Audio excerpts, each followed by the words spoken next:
आज का ये अभूतपूर्व कार्यक्रम जो हम सब शामिल हुए हैं, जैसे कि डॉक्टर शल्या जी ने कहा, मुझे भी जब कहा गया कि 30 दिसंबर का ये कार्यक्रम होने जा रहा है, मेरे अंदर भी यही प्रश्न आया कि आज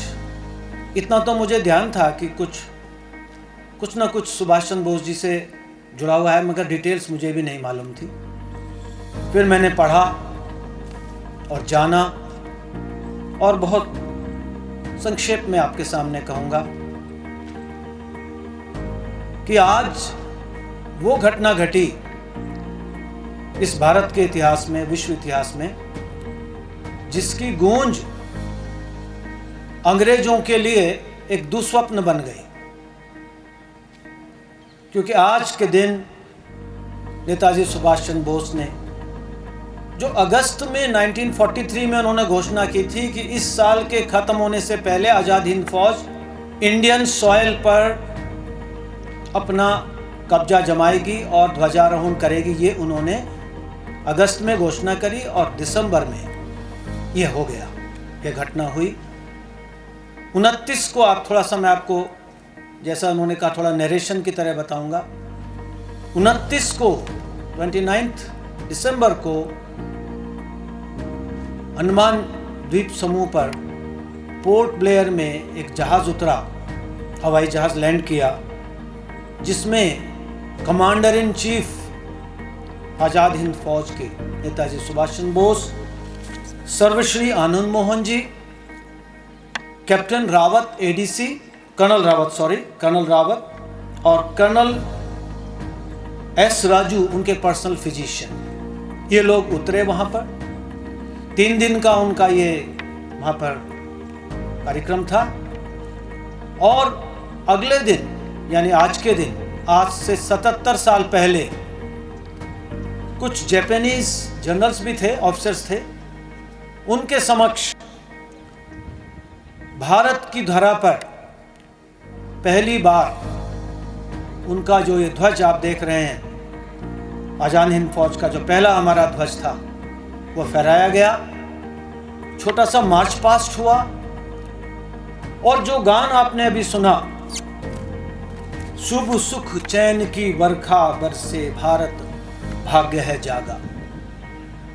ये जो पहला हमारा राष्ट्रगीत था आज़ाद हिंद फौज का, जो मैंने भी पहली बार सुभारती में ही सुना।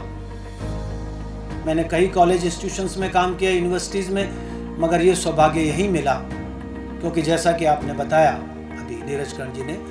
कि हमारे जो संस्थापक महोदय हैं, उनका एक पैशन है, उनका एक विशेष इसके प्रति लगाव है कि भारतीय संस्कृति और विशेष रूप से सुभाष बोस जी की जो कुर्बानी है, जो उनका योगदान है, वो बच्चों तक पहुँचे। तो यहीं पर मैंने पहली बार ये गाना सुना, आज भी आपने सुना। तो वास्तव में भाग्य जागा उस दिन, और उस दिन आज़ाद हिंद फौज के आज़ाद भारत की पहली सरकार का उद्घोष हुआ, जिसके प्रेसिडेंट बने सुभाष चंद्र बोस जी, और उनके पास अपना ध्वज था, अपनी करेंसी थी, अपनी सिविल कोड थी, ये सब था, जो कि बहुत विस्तार से अनेक अवसरों पर हमारे फाउंडर प्रेसिडेंट साहब ने बहुत विस्तार से बताया हुआ है मांगलिया में, कि किस प्रकार भारत सरकार के पास सब कुछ था, जबकि जब हमें, जिसको हम आज़ादी कहते हैं, उस समय इसमें से 6-7 जो चीज़ें हैं, उसमें शायद 1 या 2 चीज़ें थी। तो वास्तविक स्वतंत्रता का उद्घोष था।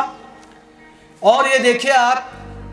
जिस समय अंग्रेजों का वर्चस्व था पूरे संसार में, उनके राज्य में सूरज नहीं डूबता था, उस सरकार से उन्होंने वो आइलैंड्स उन्होंने लिए जापानियों के मदद से और उनको रीनेम किया। अंडमान का नाम रखा गया शहीद और निकोबार का नाम रखा गया स्वराज। ये उन्होंने डिपार्चर से पहले किया। और जिस जगह ये कार्यक्रम हुआ, जिमखाना मैदान था, जिमखाना ग्राउंड था उस समय, ये पोर्ट ब्लेयर में, आज उसका नाम है नेताजी स्टेडियम, पोर्ट ब्लेयर, वो जगह है वहां पर। 18 गवर्नमेंट्स ने रिकॉग्निशन दी और आप ये देखिए 1943 में एक घटना हुई और आज़ादी हमें मिल गई 1947 में, 4 साल के अंदर। संघर्ष तो है सैकड़ों साल से चल रहा था,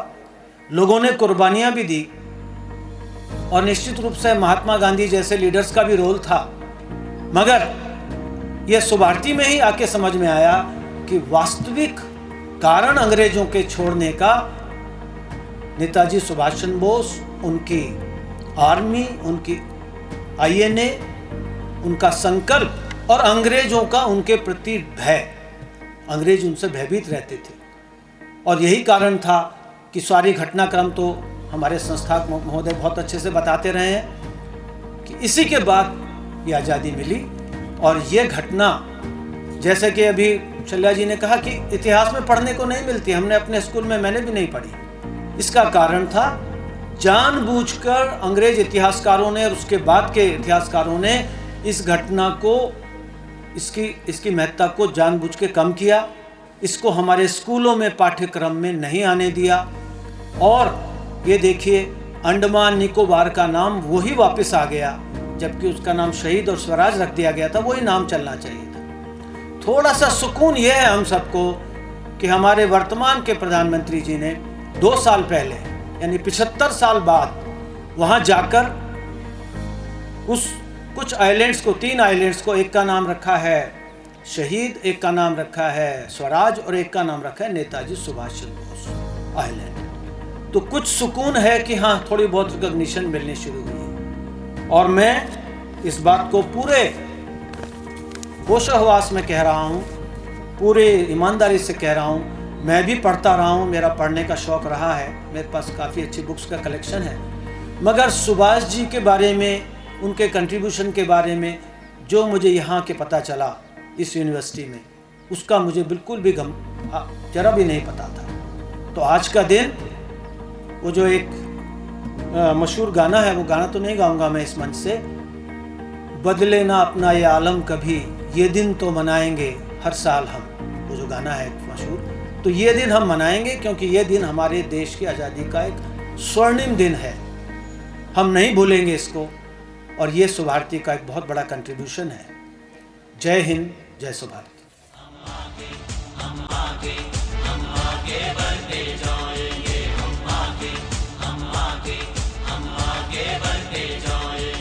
सुभारती सुभारती सुभारती